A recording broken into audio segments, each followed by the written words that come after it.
Hi, I'm Brandon, And I'm Megan. and we're on a journey to improve our marriage, our family, our faith, our fitness, well, just about everything. Along the way, we might accidentally give a tiny bit of solid advice, so join us as we chat each week. Welcome to the Fools in Love podcast. Oh boy, man, we are back, and man, does it feel kind of lonely out there? Feels so weird. It's like the first time we haven't done an interview in weeks.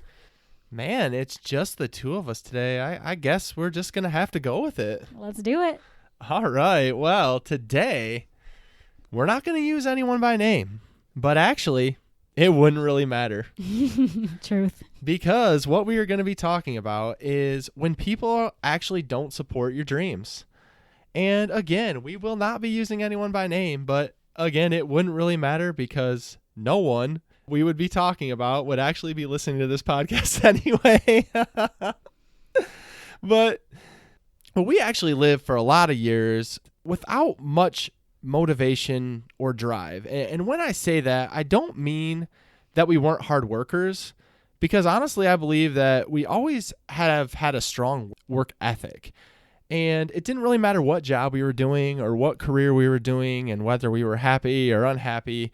We've actually had this like strong work ethic to be able to push as hard as we can for whatever job it happens to be. But when I say we didn't have much motivation or drive, it really didn't go beyond that point. I mean, we worked a 9 to 5, we worked whatever hours they were, and when we punched out, and we just didn't really seem to care beyond that point. And we lived that way for a lot of years, and we really never went out and challenged ourselves to do more. We always were kind of operating in a place that this is what it is, and we're just going to go from there. Yeah, I mean, we weren't necessarily miserable. We were doing life just fine, but we weren't over the top happy either. We were functioning. Things were good. Things were even great by probably outside standards, but there was just a little bit of something missing. Yeah, one of the things is we were just never really challenging ourselves with new things, and we were just never stepping outside the normal everyday thing. So when we worked our jobs, when we lived our life, we never really stepped into any kind of discomfort. We just were there. We were existing. And like Meg said, we were never necessarily miserable, but we also weren't ever necessarily happy. And eventually we just felt stuck in the life that we had created together. And that kind of leads us to where we have been on this journey in the last about a year. We've decided that we were not going to be that way anymore, that we are going to change. We are going to change our habits, our diets, our fitness level, our attitude, our overall vision for life. And we made that decision, and we've just been gung-ho into that, and man, does it feel great. Oh yeah, we are living much better lives than we've even dreamed possible even just a year ago. Yeah, and throughout all of this is when I had this idea for this wonderful podcast that we're on right now. And Meg really started to pursue her blog, which if you don't know, here's your plug, thisaveragemom.com, which it's amazing, I will say. But around that time, we started to really delve into all of these things, and we really love the mediums, and we really love the idea that we could put ourselves out there, we could put our ideas out there, and we could interact with all of you and hopefully make a difference in your lives like we have in our own. But the biggest thing at the forefront of our mind in all of this was what people were going to think. Were they going to support us? Were they going to think we're crazy? Just what attitude would other people have about us? We knew we were into it. We knew it was something we wanted to do, but that was always seemed to be at the forefront of our mind. Well, I'm here to tell you that the truth is most of them don't seem to care at all. And that, we want to just make sure we're clear, is the people that are already in our lives. We have had an amazing response from the people that we don't necessarily know in real life. And that is why we are continuing on this journey. We are continuing on with the things that we're doing. But this specifically is about the people that we know that we thought would be a little bit more gung-ho about seeing our lives totally flipped over. Yeah, and this whole podcast episode just came to us when me and Meg were talking in the car. I mean, we were just talking about and reflecting on our lives in the last year and how we've literally changed everything. I mean, we've changed the structure of our entire lives. And if you guys have followed along, then you know that we've committed our lives, our bodies, and our relationship in new and exciting ways that to this day still blows my mind. Like, it is night and day different from what we were a year ago to now. And I just look forward to the years ahead with all of these changes that we're making. But we've had many small victories throughout that time. We've had quite a few large victories that me and Megan share together. But then out there in the world, the people in our lives just don't really seem to care. And why is this important for you? Well, it's important for you because you may have big dreams, you may have ideas, and you may want the people around you to care the way you care and to support you in the ways that you want to be supported. And we just want to let you know, even if that doesn't happen, there are still going to be ways for you to move forward and push through, and we'll be your cheerleaders even if no one else is. Yeah, and this is challenging, of course, because it really, for me personally, it's led me to question whether what me and Megan are doing and whether what we are pursuing is even important. Like, if no one around us seems to care or seems to notice the difference, is it important? Is it something worthwhile? If others don't seem to agree with it or don't seem to have any interest in it at all, is it something that I should even be pursuing? And so what we're going to be talking about today is, what should you do when others don't actually support your dreams? And I'm here to tell you the number one answer to that question, and what me and Megan have taken as our personal philosophy, is you do it anyway. Right. Many of us live life, and if it's anything like how we used to live it, we used to live where we're just going through the motions. We're not doing something that we necessarily love, but we're doing something that the world says this is just what you're supposed to do. You're supposed to work a 9 to 5. You're supposed to have a house with 2 kids, or 2.5 kids, I think it is, and a white picket fence, a dog maybe, or a cat, if you're a cat person. And then everything's just supposed to work out for you from there. And living this way usually leads to a lot of what if moments. What if I would have tried this? What if I would have done that? What if I hadn't just played it safe? Yeah, and all of those questions are exactly what will happen, and me and Megan are an testament to this. We lived for years and years of our life, never pushing ourselves, never trying anything new, expecting different results, and then ultimately when we look back, we're like, what if? What if we would have started this podcast earlier? What if we would have done this earlier? What if we would have moved? What if we wouldn't have moved? And it's a lot of questions that you don't really want to have in your mind. And that's why I say do it anyway. And when I say that, I have to preface it all the time with, I'm not saying go out and quit your job. I'm not saying go out and do things that are not responsible or irresponsible. I mean, you still have responsibilities, but don't sit there and let the opinions of others or the fact that others aren't going to support you as a way to deter you from what your ultimate goal is. Guys, we are surrounded by a world of mediocrity. Everyone that you encounter is just living a normal, boring life. I mean, of course there are the people that are the outliers in that, but by and large, this world is made up of mediocrity. And if you're anything like us, most of the people that you're hanging out with are kind of just like you. Well, that's going to be a problem, because if you're just looking at a bunch of people just like you, you're going to play it safe just like they are. Right, and I know that's really challenging for our listeners to hear, but I just challenge you to reflect on that. Just reflect on it for a moment.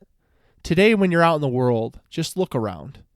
Think about the interactions you have with other people. Think about the things you hear.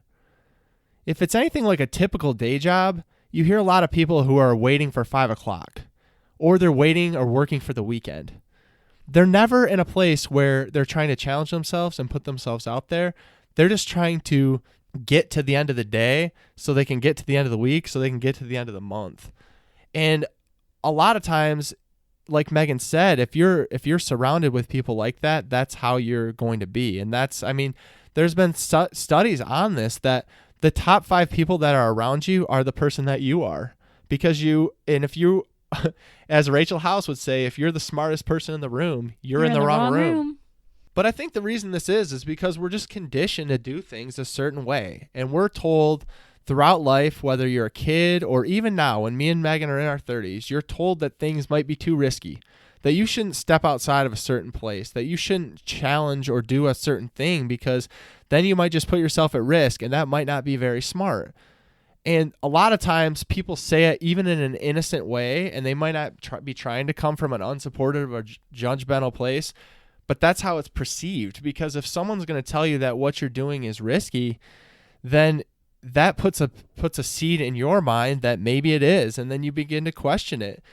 And ultimately, people just don't understand why you would do something that doesn't necessarily mesh with the way they do things, or the way that their friends do things, or the way their parents do things.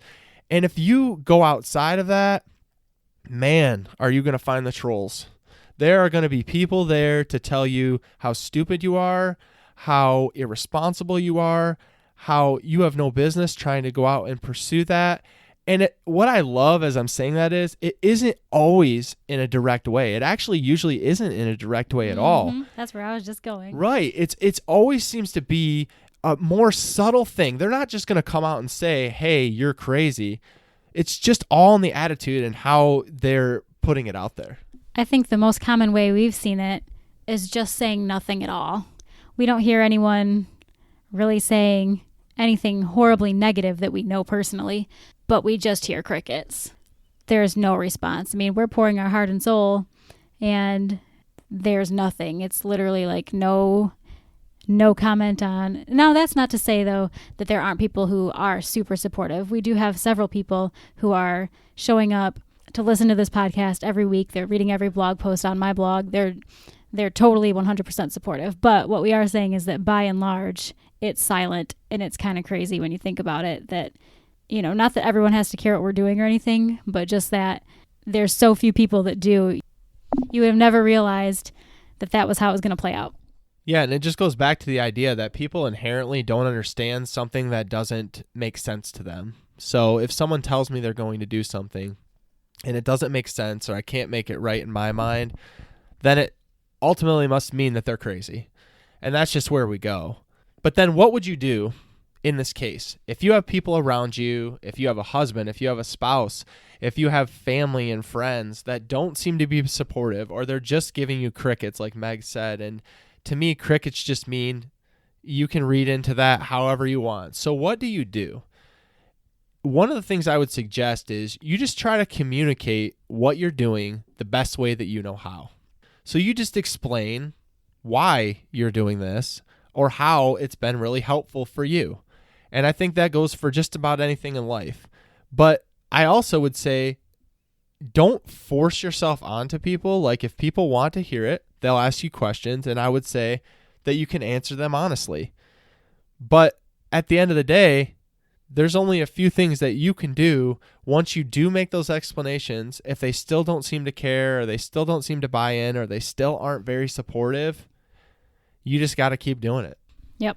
Do it anyway. And after that, for sure, you have to keep going, keep grinding.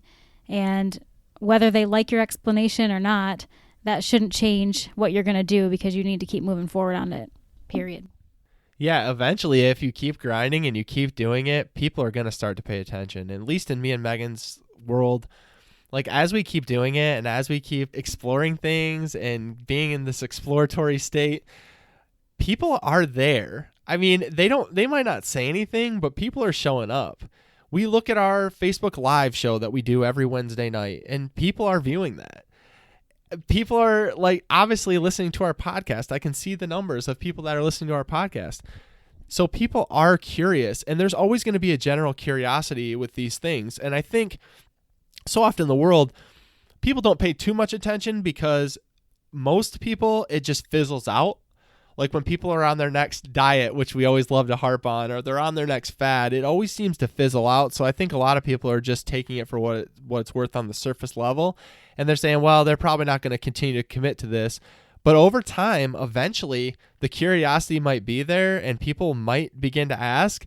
And then that's why you keep doing it. That's why you keep exploring it. Because, you know, what people do, which me and Megan are doing that most people don't, they just keep doing it. and they outlast and they do it longer than other people, and that curiosity comes, and that's just where you're at. Absolutely. The other thing we wanted to mention is that you need to know how to spot the naysayers. When you're coming up against this whole people not supporting your dreams, you have to know who those people are so that you can actively work to support yourself against them. Certain people are never going to agree with what you're doing. There are just certain people that you can't explain it enough, you can't give them enough advice, or you can't make them get it ever. And you're just going to have to accept that so that you can keep going. You have to know that you can't please everyone, even if you're doing the greatest thing in the world, even if you're giving solid advice, even if you're donating $50 of every purchase to starving children in Africa. That's awesome, and still some people are just not going to be pleased by it. Yeah, Meg, I mean, you're absolutely right. I mean, there's people out there today that are doing things that are making the world a better place. They might be going on a mission trip. They might be, like Megan said, feeding small children in Africa or giving them shoes or whatever. And there's always going to be a troll. There's always going to be someone out there who you're not going to please because, like Megan said, you can't please everyone. And it's funny, too, because like we keep going back to this, but it's like the naysayers are so funny because most people don't bluntly just come out and say something to you, but they will make comments like, oh, can you make any money doing that? Oh, that sounds like a really fun hobby. Or, oh, I wish I could do that, but I have this or that or the other. So I follow a blogger, and she will always make comments about like how her mom's friends or people in the community will be like, oh, honey, that's so cute. How's your little blog thing going? And she's like, really? My little blog thing?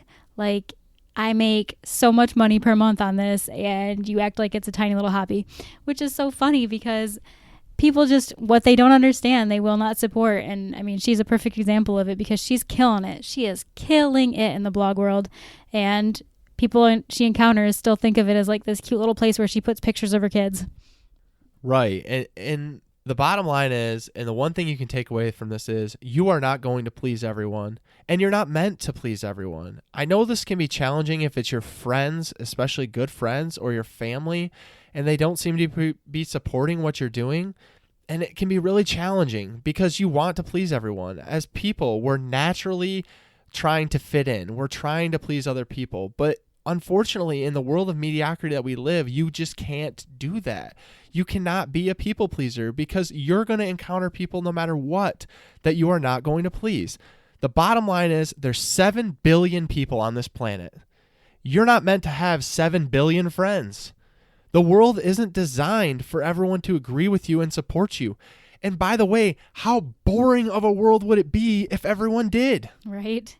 And the cool thing that we found is that while we know that most people that we've previously known or still know today don't get what we're doing, we found a whole new community of people through social media that totally get and support what we're doing. And those are the people that we're speaking to. Those are the people that we want to help and communicate and really get in with, because it's been so much fun to find these people who not only get what we're doing, but are doing it themselves and are on their own journeys and their own experiences. And we can actually, learn from each other and go through the hardships together. And it's been super cool, even though it's basically an online community right now. Eventually we'll have people in person to do all this with too, and that'll be super cool. Right. And like Meg was saying, I mean, one of the things we've realized is that there's people we've known and there's people that we've known our whole life, but they're not necessarily our people. And when I say that, I don't mean it in a negative way. We still love them. We still support what they're doing. But they're not necessarily our people when we're talking about our dream or what we want to do with our lives. You can still have those family and close friends that you rely on, that you love, that you have relationships with. But don't let that deter you from pursuing your dream or pursuing what you want to do just because they simply don't understand. Like Megan was saying, one of the greatest things is finding these other people that we've encountered that have the same goals. They have the same mindset. They have the same thinking and passion and drive. And they're there to support us surprisingly more than a lot of the people that you would think would be out there supporting us. But the bottom line is that's how the world is. most people are going to be thinking about themselves and how things affect them. They're not necessarily thinking about your dreams. They're not thinking about what's best for you. And even if they are thinking what's best for you, they're thinking in the mindset of what they've always thought. Therefore, they can't really understand where you're coming from. And that's fine. That's fine. You have to just find your people. There's like-minded people out there, and I'm telling you, with social media and the internet, it makes it so easy to find communities of supportive people that are in the same place as you. And it is so empowering to have these conversations with others out there who are striving for more, who are reaching for more, who will lift you up. And I'm going to tell you, feel free to reach out to us. We would love to hear about your journey as well, because we love to hear the stories of our audience and people that we encounter and the things they're doing, because it's just amazing the world that we live in, that when you live with that tunnel vision and those blinders on, you don't always get to see. But when you wake up and look around, there are so many amazing things happening daily. Oh, yeah. It gives me life when somebody hits me up on Instagram and is like, hey, I need help with motivation for fitness or anything like that. It is my favorite. I love talking about it. I love any of this stuff. It's so much fun because whether we're the ones asking for guidance or we're the ones giving guidance, either way, it's super cool and it's super fun, and we love this stuff. Yeah, another important point is you don't need, and I want you all to hear this, you don't need anyone else's approval to succeed. You don't need anyone else's approval to pursue the things that you want to pursue. It's crazy to say, but like even when I say it to myself, I need to hear it, because so often you just try to get other people to accept you, and you just try to get them to understand where you're coming from, and you just try all of these things. But ultimately, at the end of the day, who are you doing it for? Are you doing it for them, or are you doing it for you? Are you doing it so you can be fulfilled? Because I'm going to tell you, I've sat there for years unfulfilled, and I followed all the things that you're supposed to follow, that the world would tell you are the things you should be pursuing and the way that you should be going. And you know what I came up with? Nothing. I felt nothing from that. So I don't know what your thing is. I really don't. But don't let anyone else tell you that it's not important, and don't let the naysayers bring you down, because the bottom line is, if you don't want to live with those what if moments like we talked about earlier, you're going to have to step out of your comfort zone and do things that otherwise might seem challenging for you, and people aren't always going to agree. There are always going to be haters. There are always going to be people that don't care. But even in those circumstances, you have to know your why. Why are you doing it? Why is it important to you? Do you feel good? Is it making you a better person? Are you helping people when you're doing it? Is there somebody, even one person out there that you're helping or encouraging or loving in a way that they can't get from anywhere else? That's your why. Do you feel better and more fulfilled when you're doing it? Awesome. Keep that up. Yes, that is amazing advice, and I'm so happy Megan's saying it, because I still need to hear it. You just have to know your reason for doing it, and if you know your reason for doing it, don't let anyone else ever deter you. It's funny that we can sit here and talk about it, and I know that you listeners out there, if you're honest with yourself, you know exactly what we're talking about. There's going to be something today that you go out and tell someone, and they're going to convince you that you shouldn't do it, or they're going to try to convince you that it's not something that you should pursue, and they're going to try to convince you that it's something that's crazy, or you're crazy, or better yet, they're going to be like a lot of people we experience that just don't say a thing. They just don't say a thing. They don't care. They don't notice. And you know what? We're a little fired up because we are a little fired up. But you know what? We're still doing it, because I don't need anyone else to tell me that my dream is worth it. And I'm not going to let that pull me down like it has for years in the past. I'm not going to have those what if moments. I'm going to keep grinding. I'm not going to let the opinions of others, or the lack of opinions of others, take away any of my steam. So I challenge you out there, you keep pushing and pursuing your passion, and you don't worry about those who don't care or don't get it. It's their loss. Hey, thanks for tuning in another show of Fools in Love podcast. If you like what you heard, please subscribe to our podcast, or follow us over on Facebook at Fools in Love Podcast, or hit us up on Instagram. Megan's at This Average Mom, and I'm at Brandon Giggling. We'd love to hear from you over there. Talk soon.